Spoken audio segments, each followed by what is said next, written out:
बनाएंगे डॉक्टर शेड की hyaluronic acid ceramide vitamin C की सनस्क्रीन। तो ये स्पेशली इंडियन स्किन टोन वालों के लिए बनाई गई है। काफ़ी अच्छी सनस्क्रीन है, SPF 50 के साथ में आती है और इसका प्राइस मैं मेंशन कर दूँगी। टोटल मेरे पास 50 ग्राम प्रोडक्ट है ये।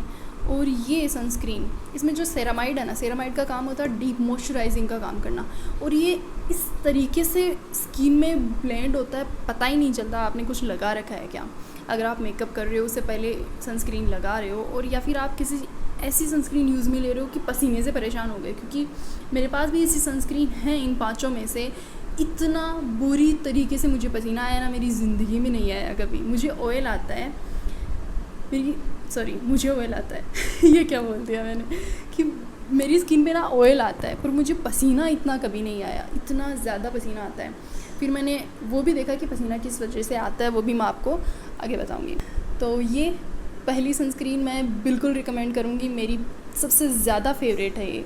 तो चलिए अपन नेक्स्ट सनस्क्रीन पे बढ़ते हैं। नेक्स्ट सनस्क्रीन मैं लूँगी प्लम की। आहा भाई साहब, इतनी बढ़िया सनस्क्रीन है ना। सबसे पहले तो इसकी फ्रेगरेंस, मतलब मैं अगर इस सनस्क्रीन को लगाती हूँ ना तो मैं वो सारी चीज़ें भूल जाती हूँ कि भाई फ्रेगरेंस जो है हार्मफुल होती है, ये वो कुछ दिमाग में ही नहीं आता। और अगर आप इसके है ना इन लोगों के कंपोजिशन में जाएंगे तो इन लोगों ने इतनी अच्छी चीज़ें यूज़ में ली हैं, मुझे तो समझ ही नहीं आया कि ये किस तरीके की सनस्क्रीन है। मतलब इन्होंने फूल, पत्ती, तना, जड़ सब के एक्सट्रैक्ट निकाल के इसमें डाल दी, पता नहीं किन किन चीज़ों के, वो भी मैं मेंशन कर दूँगी आपको। मैंने इसमें मतलब मुझे पर्सनली ना मुझे ऐसी सनस्क्रीन बहुत ज़्यादा अच्छी लगती हैं जो किसी प्लांट का या फिर नेचुरल चीज़ों का जो अपने एनवायरनमेंट में अवेलेबल हैं, जड़, तना, पत्ती, उनका एक्सट्रैक्ट निकाल के फिर वो चीज़ें डालते हैं। वो कितना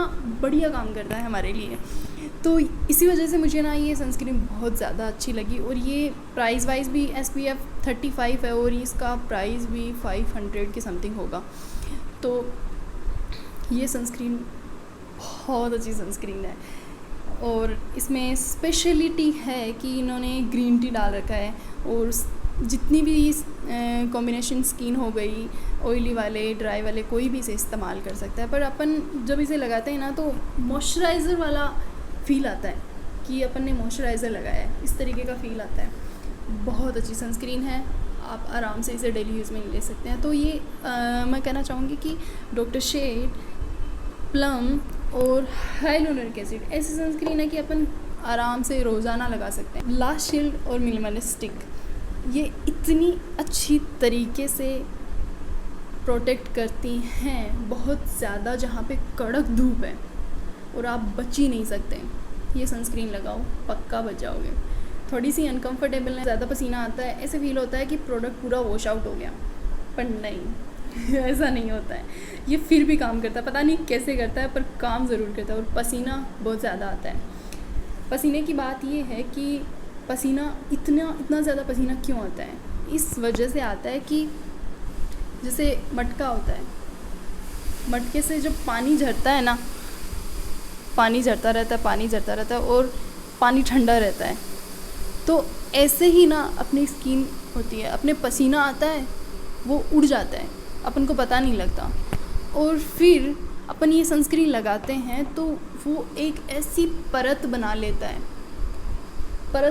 पूरे फेस पे। और फिर जब पसीना आता है तो वो अपन को ऐसे लगता है कि बाढ़ आ गई पसीने की। तो अब मेरे को ऐसे ही एक्सप्लेन करना आता है, मैं क्या करूँ, ऐसे ही बता सकती हूँ कि ऐसे लगता है कि पसीना पता नहीं कितना पसीना आता है। पसीना तो पहले भी आता था और पसीना उतना ही बाद में आ रहा है, पर अपन को फील होता है कि बहुत ज़्यादा पसीना आ रहा है, क्योंकि जब पहले पसीना आ रहा था तो वो इवेपोरेट हो रहा था, और जब बाद में पसीना आ रहा था तो वो बह के आ रहा था, ऐसे पानी की नदियाँ बहती हैं उस तरीके से पसीना आ रहा था। और अपन को ऐसे लगता है कि यार पैसे बर्बाद हो गए, अपना प्रोडक्ट तो पूरा वॉश आउट हो गया, पर ऐसे नहीं होता है। प्रोटेक्ट करता है, ये बहुत अच्छे से प्रोटेक्ट करता है। अगर आप राजस्थान में रहते हो और एकदम कड़क धूप पड़ती है, ये लो, बचा देगी आपके जीवन।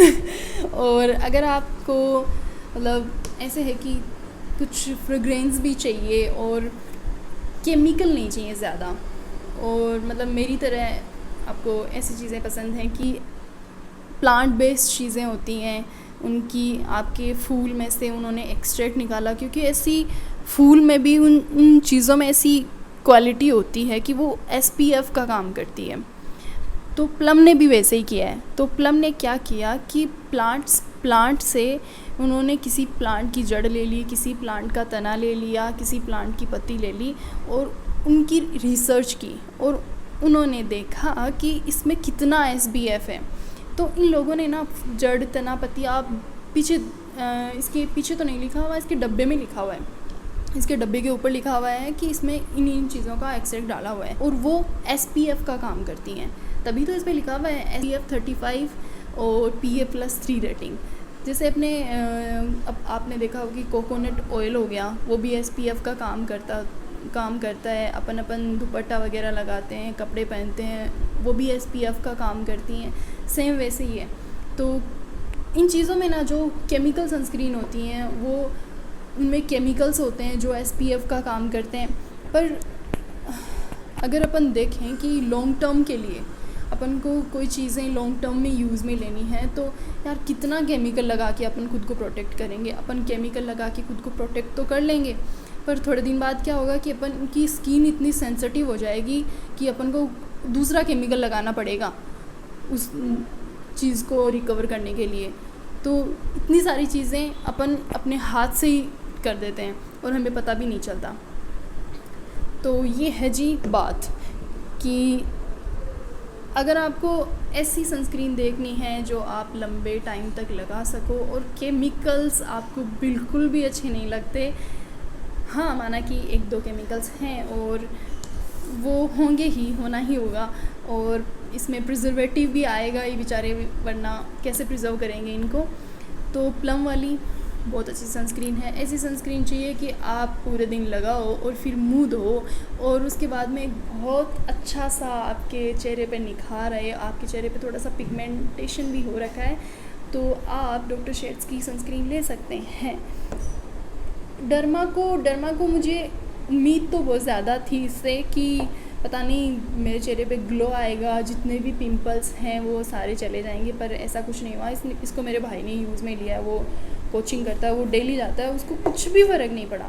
मतलब ठीक है, नॉर्मल है, जितना होना चाहिए वैसा ही है। ऐसे नहीं कि मतलब मैजिक हो गया, ऐसा कुछ नहीं हुआ।